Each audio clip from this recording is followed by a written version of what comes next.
What's going on, guys? This is Rob, and let's talk about Shang-Chi because this movie was beautiful. Oh my God, it was so unique. Now here's a funny thing.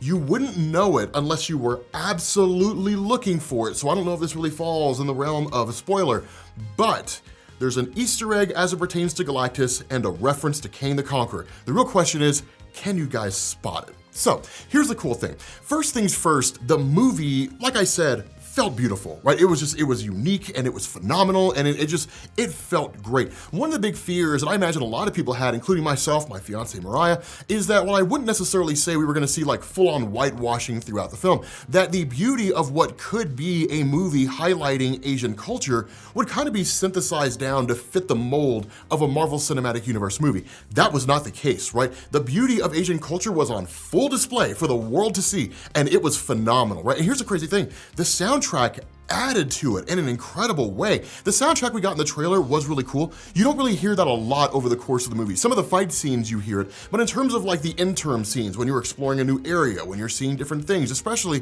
when the beauty of Asian culture is being highlighted, it's a wholly different feel. You know what it reminds me of? The whole soundtrack for the second half of the film, after they discover Ta Lo, it reminds me of Crouching Tiger, Hidden Dragon. That's what it reminds me of. If any of you guys ever saw that movie, you know exactly what I'm talking about. If you didn't see Crouching Tiger, Hidden Dragon, you're doing yourself a severe disservice. It's probably one of the most beautiful movies about Asian culture that was ever made in the history of Hollywood. It's phenomenal. But nonetheless, the soundtrack for the film was fantastic. I loved that like the Mandarin was not your stereotypical villain, right? He wasn't like Obadiah Stane or like the guy that created Taskmaster, I can't remember his name because he was forgettable. Like it wasn't like any of those guys, right? The Mandarin was in a lot of ways humanized. I thought he was just gonna be like, I'm the Mandarin, blarg, I'm bent on world domination, and I've tricked you, Shang-Chi.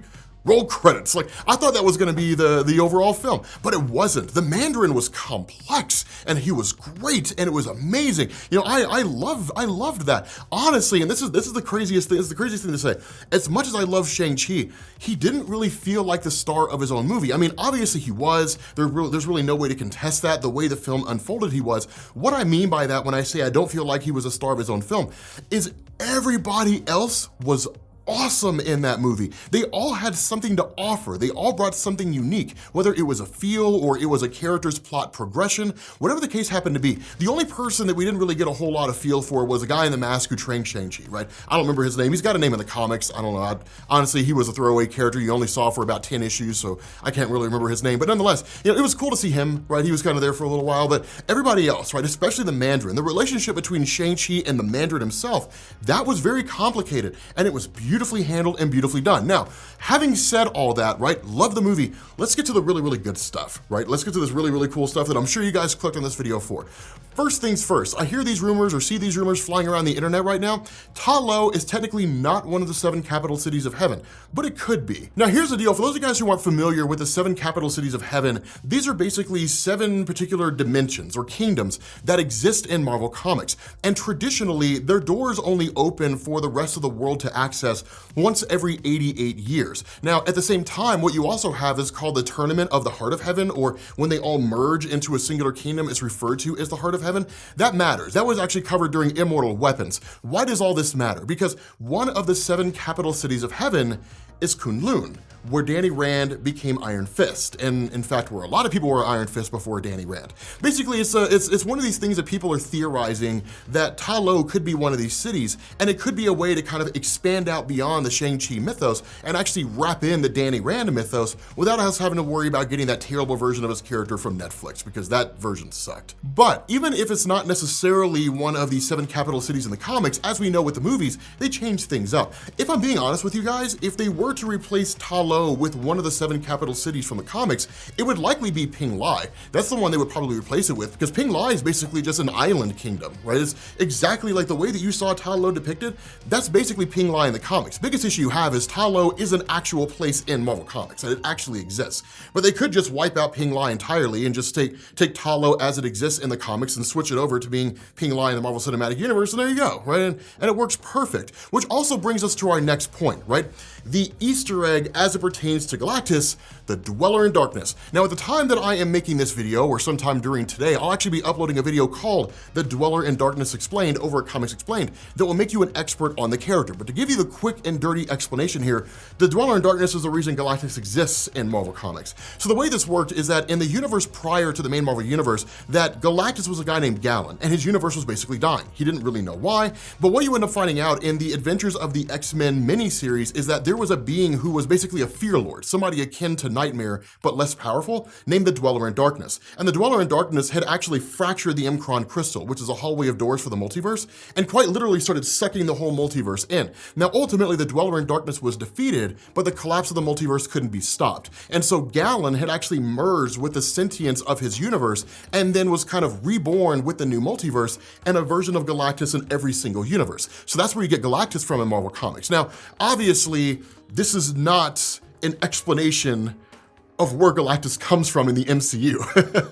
That's why I say it's just a nice little Easter egg, but it does give us our first real depiction of a fear lord in the Marvel Cinematic Universe. Somebody that comes from the same stock as Nightmare, even though the Dweller in Darkness is not as powerful as Nightmare is. Nightmare will basically be very similar to what you see from the Dweller in Darkness in Shang-Chi. The big difference is that Nightmare will likely look like a person. He does in the comics. There's no reason to believe he won't in the movies. In the comics, the Dweller in Darkness really looks like a giant demonic dragon type being. So there really isn't a whole lot of differentiation between how the characters are depicted in the comics versus the movies. But again, our first real fear lord, it's cool. It's very, very exciting, right? Because this sets us on the path, and really it's Marvel kind of slowly introducing us to the idea of extra dimensional lords, demonic entities, beings, different things like that, who could just wreak untold power across the entirety of the universe. Now, in relation to the King, the Conqueror reference, which I'm sure a lot of you guys probably clicked on this for.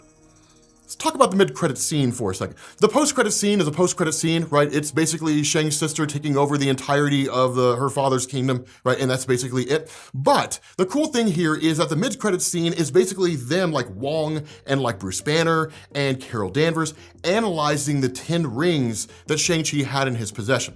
And the important thing here is Wong says there's nothing about this in the codex of the Sorcerer Supremes.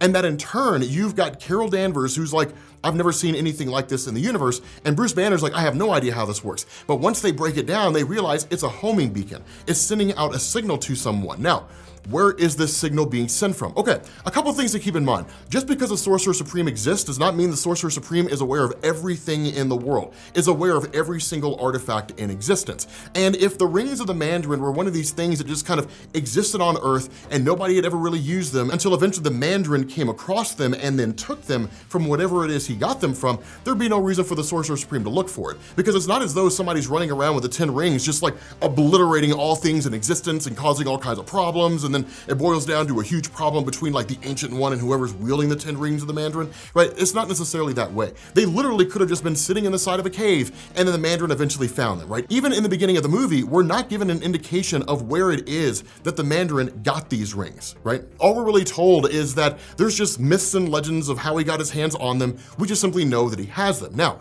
let's look at Carol Danvers. Carol Danvers says there's no technology like this across the entirety of the universe. That's important. Bruce Banner doesn't understand it. He's like, this technology is way beyond me. The reason why I think nobody knows anything about these rings is because technically they don't exist yet. They haven't been invented yet. These rings are from the future, and they belong to King the Conqueror.